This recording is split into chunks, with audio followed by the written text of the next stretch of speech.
questions for Coach? You're no stranger to in-state rivalries like this one, and now that you've kind of been in it for a while, how was your understanding, appreciation, just concept of Nebraska Creighton changed over the last 5 Yeah, I mean, years? it's a fun game for players. It's a great game to play in. Rivalry games. It's obviously great for the fan base. It's just not a whole lot of fun for the coaches. But you know, listen. Last year was a lot of fun. The previous 3 were not very much fun in this series. They're an unbelievable team, and you know, just watching them last night, second in the nation in 3-pointers made per game, over 12, shooting over 40% as a team from the 3-point line. 5 guys shooting over 40%, and they just put you in so many difficult positions with their ability to stretch the floor and the pace that they play with. Mac has just done a phenomenal job. You know, with this group, a lot of those guys were part of that special season that they had a year ago, being a play away from being in the Final Four, and they're going to put us in a lot of tough spots. You know, it's one of those games where you just have to do everything you can to contest all the shots, knowing they're going to make some. It can't deflate you. You know, with their ability and the talent that they have on the floor. Kalkbrenner being able to step out and make threes consistently. I think he's made more this year than he did the entire season a year ago. But yeah, it starts in transition. We have to get back. We did a good job of that last year, but they're so fast. I think they're faster even than they were a year ago, and they've got 5 guys on the floor really at all times that can make a shot and make a play. Kevin, what kind of opportunity does a game like this present? What do you think you can learn about your team playing? Yeah, I mean, we'll learn a lot about our team after this game, and you know, we're going to grow from it. You know, whatever the result is, and that's how we try to approach every game.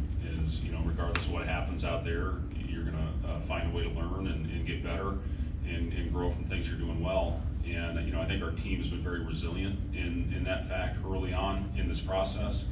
And this, you know, happens to be a ranked team in a rivalry game playing in our home court. And I know we're going to have a phenomenal crowd. I love the sellout. It's going to be a great atmosphere, and you know, it's an exciting day for everybody in the state. And again, being part of it, Iowa State, Iowa, in a lot of different ways as a player, as a coach. You know, I know how much these games mean. So you know, we're going to be ready. You know, we've had a lot of days to prepare. It feels like we haven't played in a month after all the games that we played early on in a short amount of time. Just try to do everything we can, knowing that we're not going to be able to get every play and every set that they run. They're so good at playing random basketball, spacing the floor, the pace, the way they share it. They just put you in a lot of tough spots. We just have to go out. The runs that they are capable of going on, I think it was a 17-0 run in the last 10 minutes of the first half, 19-3 to finish the half, and that was the difference in the game. So you know, you have to do everything you can to try to limit the runs that the Creighton can go on, and again, not get deflated when they're making tough shots. Something you loved about last year's team was the veteran guys and how they could respond if there was like a 10-2 run on the other side. I know it's early with this group, but do you have a good sense of the mentality they have in those sort of situations? Yeah, I think our team, for the most part, has done a solid job of playing through runs, and we're going to have to continue on with that for the entire season. People ask, you know, last year, I mean, we had 3 guys that played last year. It was Juwan, CJ, and Casey, and you know, Casey didn't. I think he played only 14 minutes in that game. So we've got a lot of new players, and you know, just talk about the importance of the game, and just got to go out there and compete and play hard, which again, that's what this group is made of. I think the DNA of this group is a team that goes out, it's very competitive, you know, from the start of the game all the way to the finish, and we just have to keep on with that. Have to continue the trend of taking care of the basketball. We've done a really good job of, you know, sharing it. Assist to turnover ratio, I think it was 18-2 in a couple games ago, and 18-9 in our last game. And I think 3 games in a row now where our point guard hasn't had a turnover with Jamarcus. So we need to continue on with that, and just go out there and compete on every possession. Because if you don't, Creighton's going to make you pay. You've read similarities from last year's team, but also you're quite a bit different with some of the new pieces you've added. How much do you take from last year's formula and the game plan while also trying to play to the strengths of this current team? Yeah, I mean, it's different. Both teams are different, and you know, I still think, you know, at the end of the day, when you look at this Creighton roster, they're going to be right there at the end, just like they were last year, just with the way that they shoot the ball and have multiple playmakers.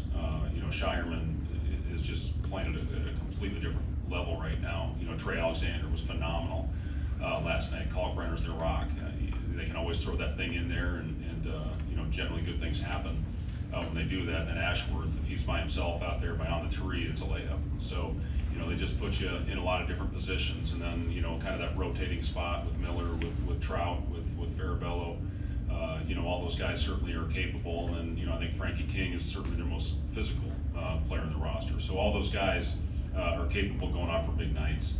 But again, it's just sticking to the plan and not getting deflated when things aren't going your way. Building on something you just said there, Fred, about the new players, do you have to educate them on this series, and how do you convey to them, I guess, the importance of this game, at least in terms of the fan perspective? Oh, I don't think so. I mean, hell, they all have these things, you know, they're looking at them constantly, and they see what everybody's saying about them. And, you know, I wish that they didn't happen as much, and my life is a lot more enjoyable when I don't have that phone with me. But, you know, it's being talked about a lot. That's just the makeup of these types of games and the atmosphere that we're going to have out there. You know, certainly is a great opportunity for us, you know, to continue on in the process and, you know, play an unbelievable opponent and, you know, see how we fare against them. So, you know, it's a great opportunity. We've got a hell of a stretch coming up here with this one, with Minnesota, Michigan State, and at Kansas State. You know, we got a very important stretch coming up here. First one obviously being Sunday, and we're going to learn a lot about ourselves here in a couple days.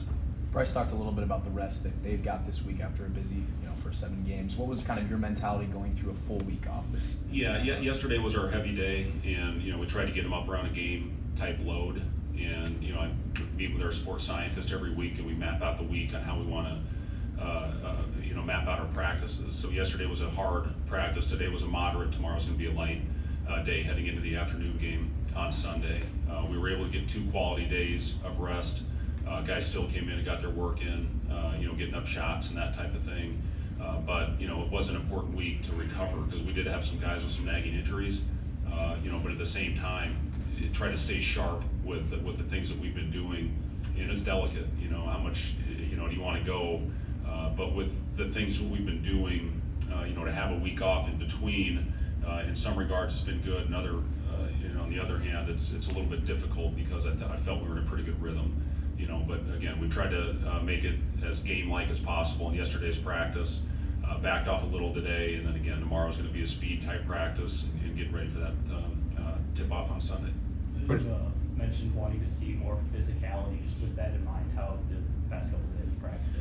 Yeah, it's been good. We really have tried to address it, you know, especially on the defensive rebounding and that type of thing. Offensively, I've liked some things that we've done. We've been tough with the ball. We have done a good job of not over-penetrating. You know, those are toughness type plays. When you do that, defensively, we got to get back to that mindset of hitting, being physical, the more physical team, and finishing every possession with a 2-hand rebound. I thought we slipped a little bit in that area the last couple of games. So it has been a big emphasis. I think our guys have done a good job this week, and we're going to have to, obviously, tomorrow with the size and length that they'll have on the floor.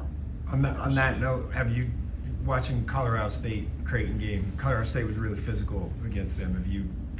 What have you taken from that? Yeah, well, one thing, Colorado State's a damn good team. I mean, you saw what they did to Colorado in the next game as well, being up, I think, almost 20 points in that game as well. So Colorado State's a heck of a team, and they did obviously some really good things. And, you know, we all as coaches go back and watch the previous however many games. We watched every Creighton game that they played this year, and Colorado State did a great job of limiting runs, and that's, I think, the most impressive thing that they were able to do in that game.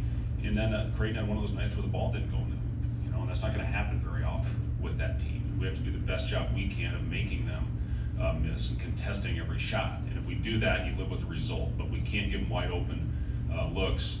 Again, Trey, the shots he was hitting in the mid-range yesterday, it was really, really impressive. And then the way they sprayed out, I think Shireman's hit over 3 threes in every game that he's played this year, and multiple games going into last season. So you just have to contest as well as you can and not be surprised when they get it off quick and not be surprised by their speed. We can't come over at the first media timeout and say, guys, we told you they were going to play fast. We have to be diligent in our get back. We cannot chase balls that we're not going to get, or get back guys cannot crash and go against the rules. And again, we just have to get back and limit them in transition. What do you tell Rank, and what do you, I guess your bigs in general, because they're going to go up against Kalkbrenner, who is such a difficult match. Yeah, they're so good. I've been really impressed with their defense this year, and a lot of that is obviously Kalkbrenner. He is so good at controlling the paint.